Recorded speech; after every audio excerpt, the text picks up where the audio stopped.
November 15, 1944.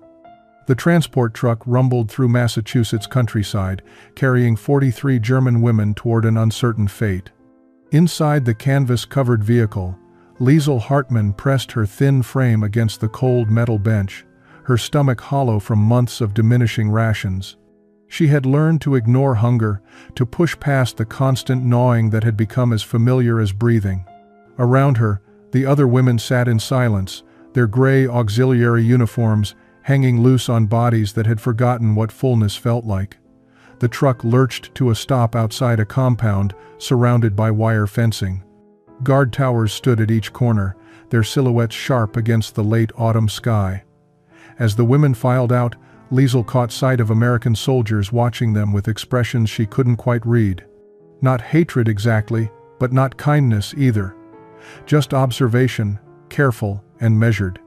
Captain Elizabeth Warren stood near the camp entrance, clipboard in hand, her uniform crisp despite the cold wind. She called out names in carefully pronounced German, assigning barrack numbers with military efficiency. Liesl noticed how the captain's eyes lingered on each woman's face, as if searching for something beyond the enemy uniform they wore. Margarete Fischer, whom everyone called Greta, moved to stand beside Liesl. At 26, Greta was one of the older prisoners, a baker's daughter from Munich who had served as a supply coordinator. Her hands, once strong from kneading dough, now trembled slightly in the cold. She leaned close and whispered in German, "Do you think they'll feed us today, or make us wait as punishment?" Liesl had no answer. In Germany, food had become a weapon, a tool of control and degradation. Rations had shrunk month by month until meals consisted of watery soup and bread that tasted more of sawdust than wheat. She had seen what hunger did to people, how it reduced them to shadows of themselves, stripped away dignity until only desperation remained.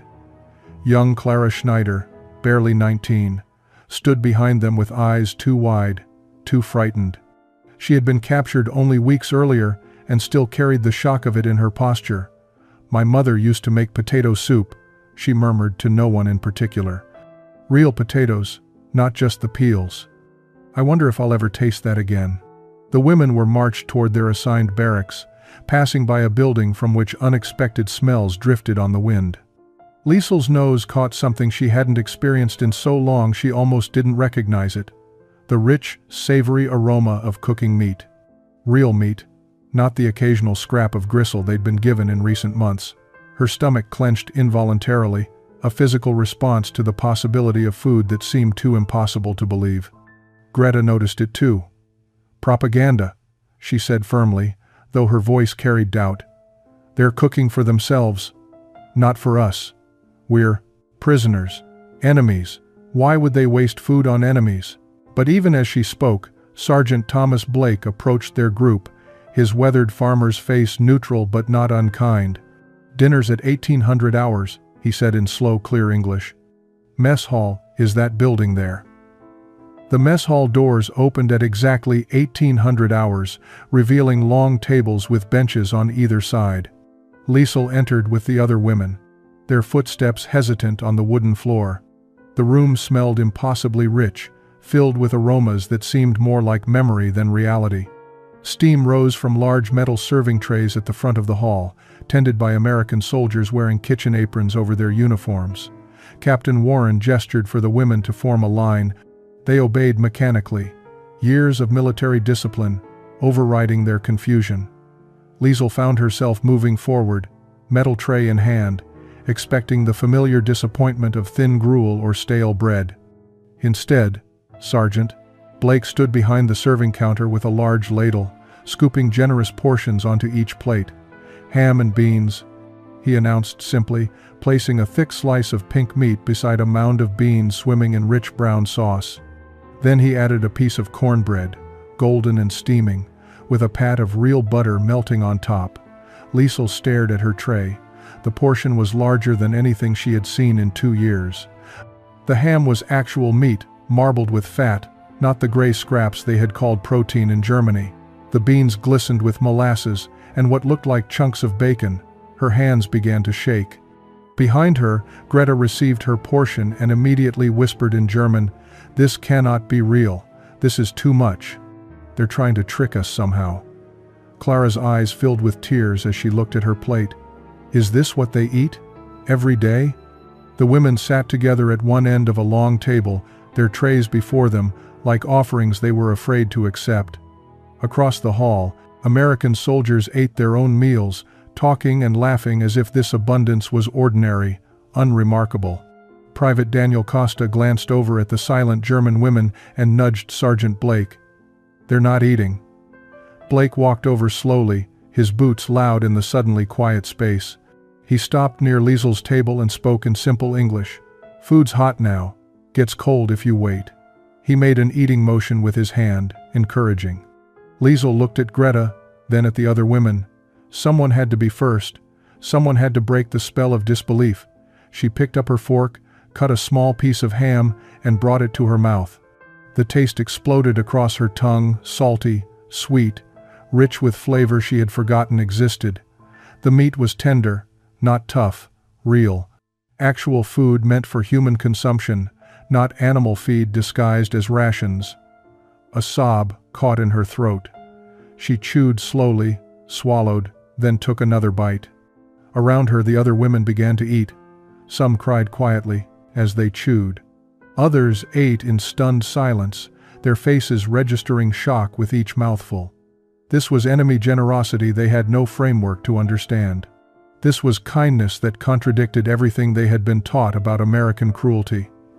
The following morning brought oatmeal with brown sugar, fresh milk, and sliced apples. Liesel watched Clara pour milk into her bowl with trembling hands, the white liquid splashing over the edges. Real milk, not the powdered substitute or watered-down mixture they had grown accustomed to in Germany. The girl brought the spoon to her lips and closed her eyes, a single tear sliding down her cheek. At the serving line, Sergeant Blake noticed their continued amazement. He was a man of few words, his weathered face suggesting years spent working soil rather than fighting wars. His family ran a dairy farm in Vermont, and he understood food not as luxury but as sustenance, as care. He watched the German women eat with the same careful attention he might give to cattle recovering from illness. "You like the oatmeal?" he asked Greta, who had returned for a second helping, something she had done with visible embarrassment, as if expecting refusal. Greta's English was limited, but she nodded vigorously. "Ja. Yes. Is good. Very good." She gestured to her bowl. "My father, he make bread. Before war, good bread, like this food." Blake's expression softened. "Your father's a baker?" "Was baker," Greta corrected, her voice dropping. "Bakery is gone now. Bombs." Something shifted in Blake's face. He disappeared into the kitchen and returned moments later with a small notebook and pencil. He drew a simple picture of bread, then looked at Greta expectantly. She understood immediately, taking the pencil and sketching the twisted shape of a pretzel, then a braided loaf. Blake nodded with recognition. Private Costa joined them, carrying a crate of potatoes that needed peeling. He was third-generation Italian-American, raised in a Boston neighborhood where food meant family, where feeding someone was the most basic act of love. He set the crate down and made a peeling motion, offering the task to any women who wanted to help. Liesel stood first. Work, she understood. Work was familiar ground in this strange landscape of unexpected kindness.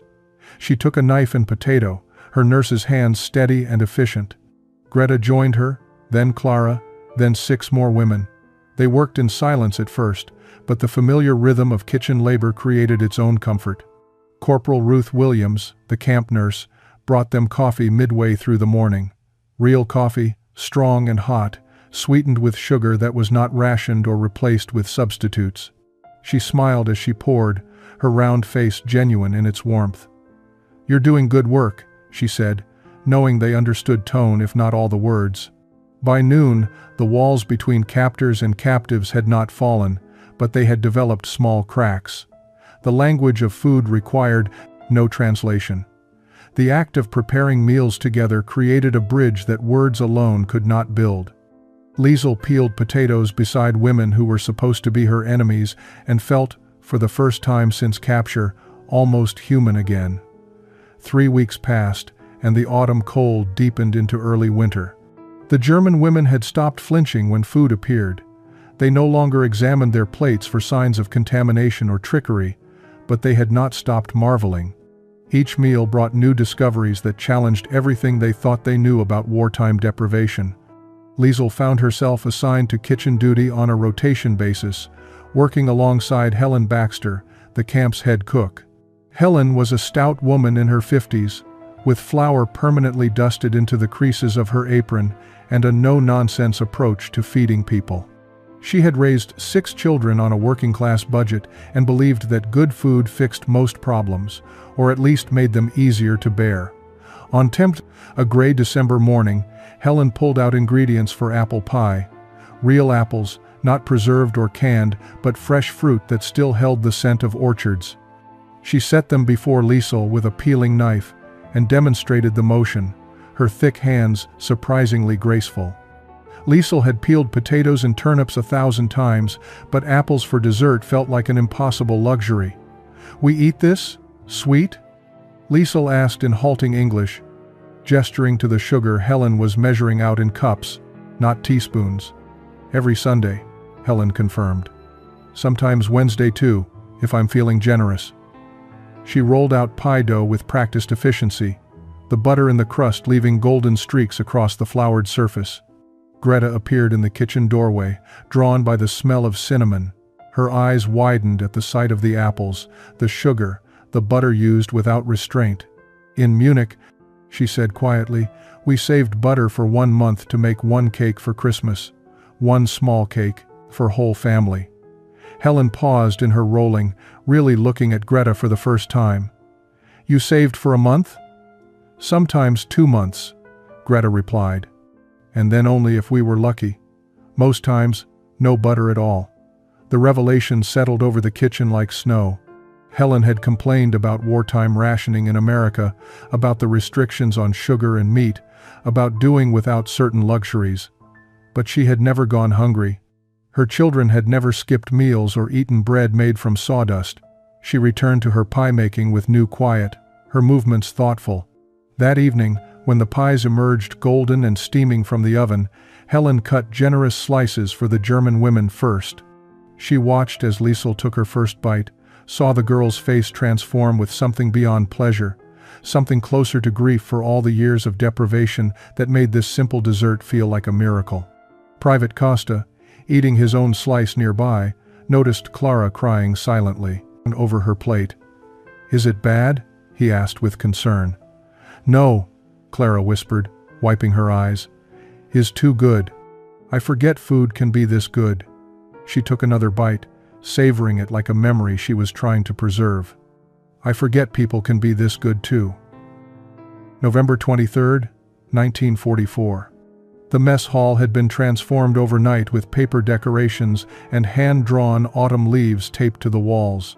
The German women entered for breakfast and stopped short, confused by the unusual preparations. Captain Warren stood at the front of the hall with an announcement that Sergeant Blake translated slowly into simple English they could understand. "Today is Thanksgiving," she explained. "An American holiday. A day we give thanks and share a meal together." She paused, seeming to weigh her next words carefully. "We would like you to join us for dinner tonight. Not as prisoners, but as guests." The women exchanged uncertain glances. Liesel felt Greta's hand grip her arm tightly. This felt like dangerous territory, like kindness that might carry hidden costs. In their experience, special treatment always came with expectations, with prices that would be extracted later. But Captain Warren's face showed no deception, only a tentative hopefulness that made her seem less like a military commander and more like a woman trying to do something right in a world gone terribly wrong. That afternoon, the kitchen became a theater of impossible abundance. Helen and her staff prepared a feast that seemed pulled from a dream. 3 turkeys roasted in the ovens, their skin crisping to deep golden brown, fat dripping and sizzling on the pans below. Potatoes were mashed with real butter and cream until they were clouds of white richness. Stuffing baked in deep pans, fragrant with sage and onions, cranberry sauce gleamed like jewels in serving bowls. Liesel and Greta were invited to help with preparations, and they moved through the kitchen in stunned silence. The amount of food being prepared for a single meal exceeded what their families might have seen in 6 months. Greta kept touching things to verify their reality: the butter in its pound blocks, the cream in glass bottles, the bread made from pure white flour with no fillers or substitutes. "This is for prisoners?" she asked Helen, unable to keep the disbelief from her voice. "All this food, for us too?" Helen looked up from basting a turkey, her face flushed from the oven's heat. "Honey, on Thanksgiving, everyone eats. That's the point. Being grateful means sharing what you have." At 6 o'clock, the German women filed into the decorated mess hall where American soldiers were already seated. But instead of the usual separation, the tables had been arranged differently. Spaces were left open between the Americans, clear invitations for the German women to sit among them, not apart. It was Corporal Williams who broke the hesitation, standing and gesturing to Clara with a warm smile. "Sit here, beside me." One by one, the women took seats at mixed tables. Liesel found herself between Private Costa and Sergeant Blake. The food was passed family style, each person serving themselves and then offering the dish to their neighbor. When Blake handed Liesel the mashed potatoes, their eyes met briefly. His expression held no triumph, no superiority, just simple human warmth that said, "Eat, be filled, be well." December brought the first letters from Germany. They arrived in bundles, sorted by the Red Cross, their envelopes thin and worn from the long journey across the Atlantic. Captain Warren distributed them during evening assembly, calling names in her careful pronunciation. Some women received letters, most did not. The silence of those whose names were never called was heavier than any words could be. Liesel's letter came from her younger sister Ilse, written in pencil on paper so thin it was nearly transparent. She carried it to her bunk and read by lamplight, her hands shaking as she decoded the careful language designed to pass censors. Between the lines of forced optimism, the truth emerged stark and terrible. Their mother was dead, killed in an air raid the previous summer. Their father had survived but was injured, unable to work. Ilse was living with an aunt in the countryside, eating once a day if they were fortunate. "Turnip soup," she wrote. "Sometimes with a potato if we can find one. I dream about the bread you used to bring from the hospital kitchen. Do you remember how we thought we were hungry then?" The letter fell from Liesel's hands. She thought of the turkey she had eaten the previous week, the mashed potatoes swimming in butter, the pie with its flaky crust. Her stomach turned with guilt so profound it felt like physical illness. While she had been fed and warmed and treated with unexpected kindness, her sister had been starving. Her mother had died. Her father suffered alone. Greta received news too, written by a neighbor because her own family could not. Her father's bakery was rubble. Her mother and younger brother had disappeared during the evacuation of Munich, their whereabouts unknown. The neighbor wrote with blunt honesty, "Do not expect to find them when you return." Most who left the city did not survive the journey. That night, the German women gathered in their barracks in spontaneous, wordless communion. Those who had received letters shared their contents in whispered German. Those who had received nothing grieved for the silence that might mean anything. Clara sobbed openly, clutching a letter that told her both parents were gone, her childhood home destroyed, nothing remaining of the life she had known. The next morning, breakfast was the same abundant meal it had always been: oatmeal, milk, bread with jam, coffee with sugar. But Liesel could not eat. She stared at her full plate and saw her sister's hollow cheeks, her father's injuries, her mother's grave in a city cemetery that might itself no longer exist. The food that had seemed like miracle now felt like accusation. Sergeant Blake noticed her untouched tray. He approached carefully, his farmer's intuition sensing something beyond ordinary sadness. "Bad news from home?" he asked gently. Liesel nodded, unable to speak. Blake was quiet for a moment, then said something that surprised her. "My brother died at Normandy, got the telegram in July." He gestured to her plate. "Couldn't eat for 3 days after." Felt wrong to be full when he was gone. The guilt did not disappear, but it transformed into something else, a need to honor the hunger of those left behind by refusing to waste the abundance offered here. Liesel began eating again, but differently, with reverence for each bite that her sister could not take.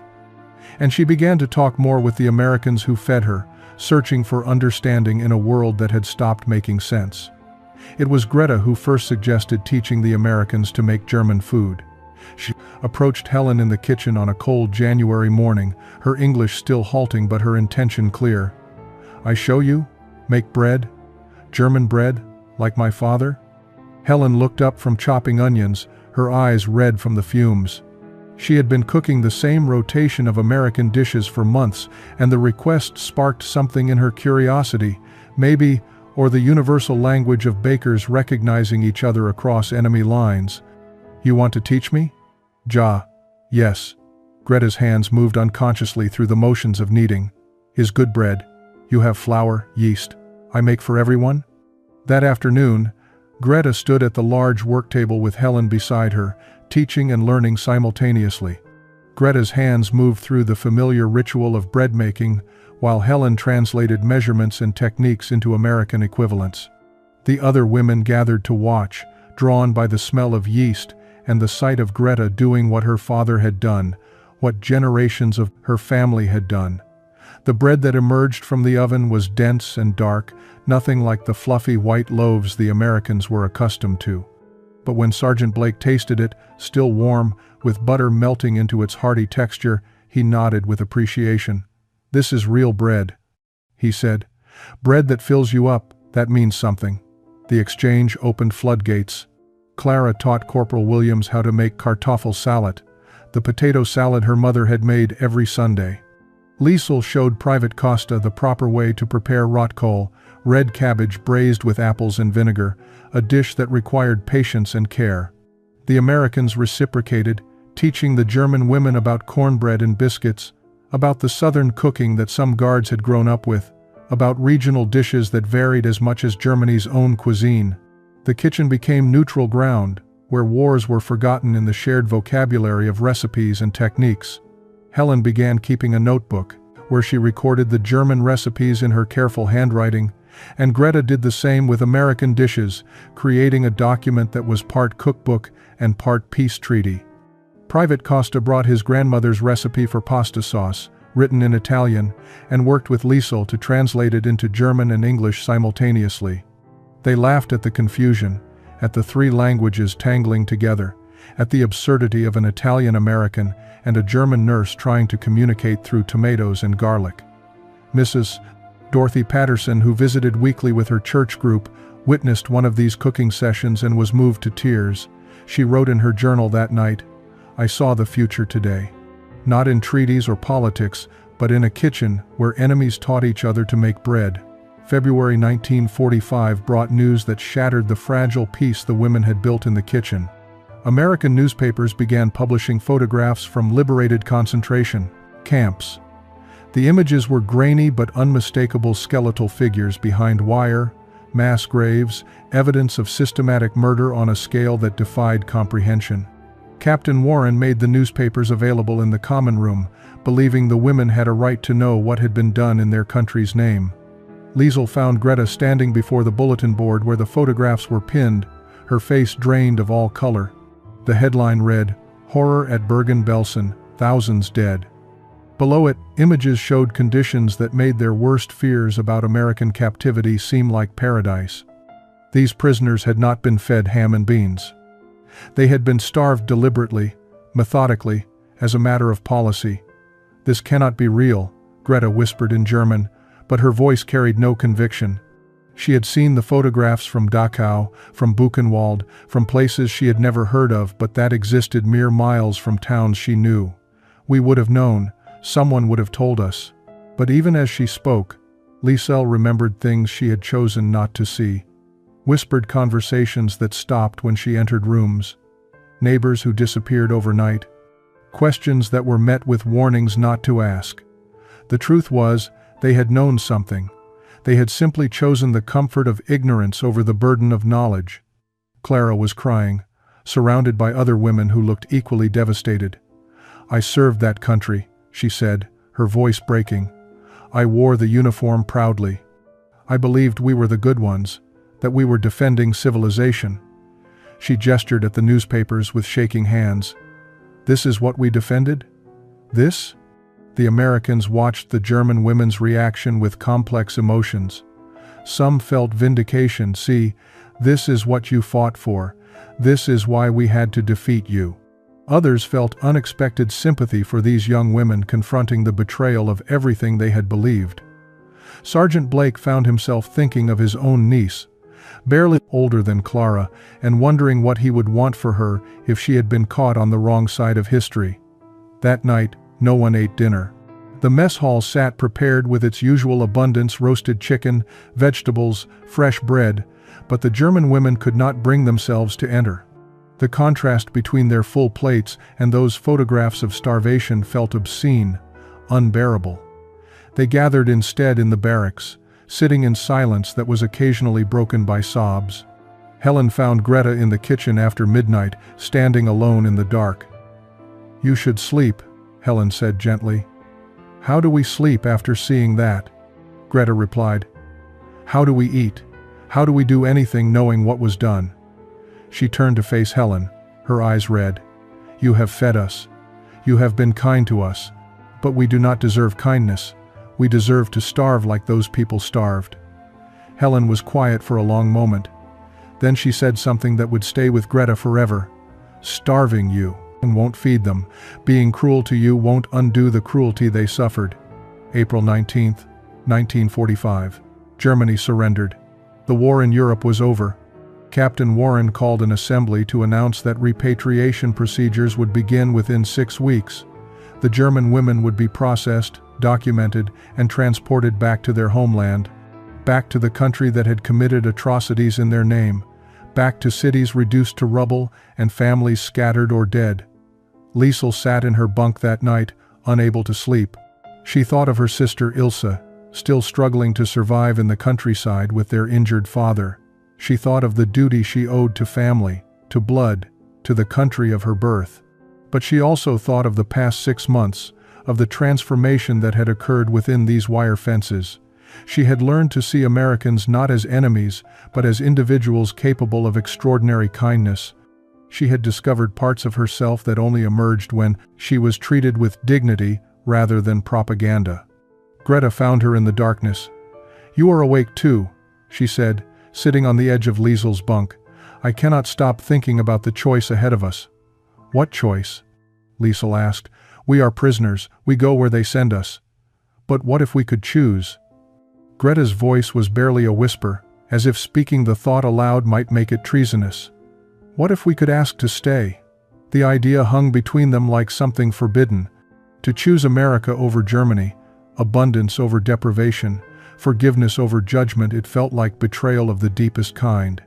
And yet, the pull of it was undeniable. Here, they had been fed. Here, they had been seen as human beings capable of growth and change.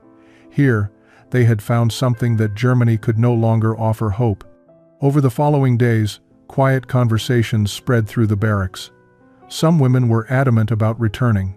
They had family waiting, or they believed their duty lay in rebuilding what had been destroyed. But others, like Liesel and Greta, found themselves imagining a different future. A future where they did not have to carry the weight of their country's sins, where they could start fresh, where the kindness they had experienced might continue. Clara was torn most visibly. She had no family left in Germany, no home to return to. But the guilt of staying felt crushing. "If I remain here," she said to Liesel, "am I abandoning my country when it needs people most, or am I just a coward choosing the easy path?" "I do not think any path is easy now," Liesel replied. On May 1st, Liesel approached Captain Warren's office with Greta and Clara beside her. Her heart hammered as she knocked on the door. When the captain looked up from her desk, Liesel spoke in the careful English she had practiced for hours. "Captain Warren, we wish to ask something difficult. Is there any way, any possibility, that some of us might stay in America instead of returning to Germany? The question hung in the air between captor and captive, between past enemies and possible future friends. Captain Warren's response took 3 weeks to arrive from Washington. During that time, life in the camp continued in suspended animation. The women worked in the kitchen, shared meals with their captors, and waited for a decision that would determine the rest of their lives. Sergeant Blake taught Greta advanced bread-making techniques. Helen helped Liesel write letters in English to potential sponsors. Private Costa brought his mother to meet Clara, and the older Italian woman embraced the German girl as if she were family. When the answer finally came, it was neither simple approval nor flat denial. 11 women, including Liesel, Greta, and Clara, would be allowed to apply for displaced person status if they could secure American sponsors willing to vouch for their character and provide initial support. The process would be complicated, requiring paperwork and patience. But it was possible. Against all odds and precedent, it was possible. Mrs. Dorothy Patterson immediately offered to sponsor Liesel, providing housing and helping her secure work as a translator. Helen sponsored Greta, who would work in a commercial bakery in Boston.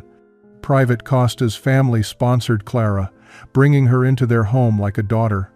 The remaining women who chose to stay found sponsors through church groups and community organizations moved by their story of transformation.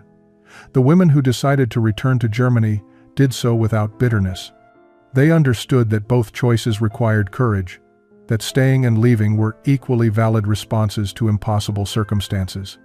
On the morning of June 10, 1945, the camp held a final shared meal. German dishes sat beside American ones, on the serving tables dark rye bread next to cornbread, rot coal beside green beans, apple strudel next to apple pie. Sergeant Blake stood to speak, his farmer's voice rough with emotion. "When you arrived, we saw enemies. You saw the same in us.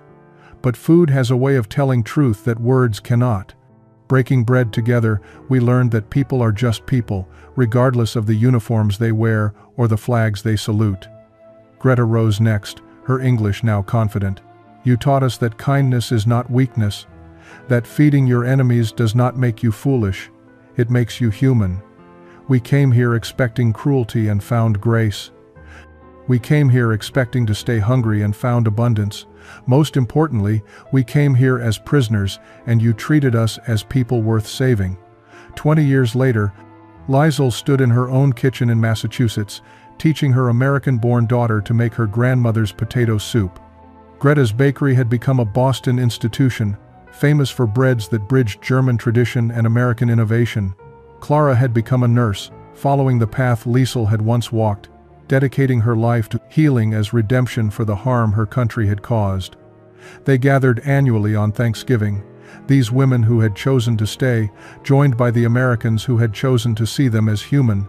They served ham and beans alongside sauerbraten, apple pie alongside strudel. And they remembered that sometimes the most revolutionary act is simply feeding your enemies until they become your friends.